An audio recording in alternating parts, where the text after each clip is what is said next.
El diputat de Junts pel Sí, Lluís Llach, va ser aquest dilluns al vespre al Centre Cultural i Recreatiu Rapitenc de la Ràpita per oferir una xerrada. Llach va fer campanya pel sí a 27 dies de l'1 d'octubre, el dia que s'ha fixat per celebrar el referèndum.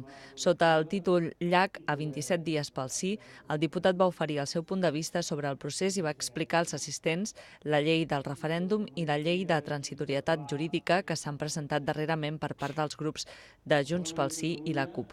Segons Llach, el govern està fent el que va prometre que faria. Estem fent el que vàrem dir que faríem, per això se'ns va escollir, per això tanta gent ens va votar, per això tenim una majoria absoluta i fem allò que tenim com a mandat democràtic. I acceptem les conseqüències i fem tots els actes que creiem que hem de fer. Ja està. Llach també apuntava que confia que la ciutadania els farà costat. No, però jo crec que sobre això no s'han de fer previsions, cadascú ha de fer el seu paper, el Parlament fa el seu paper, el govern fa el seu paper i els que ens han posat en el Parlament i el govern, que són aquests milions de persones, han de fer el seu.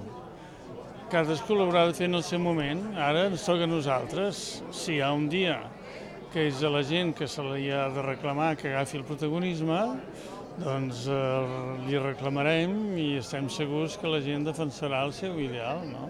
La conferència de Lluís Llach estava organitzada per Òmnium al Penedès. L'entitat sobiranista es troba en plena campanya Crida per la Democràcia, una iniciativa que vol denunciar la deriva antidemocràtica de l'estat espanyol i defensar el referèndum de l'1 d'octubre.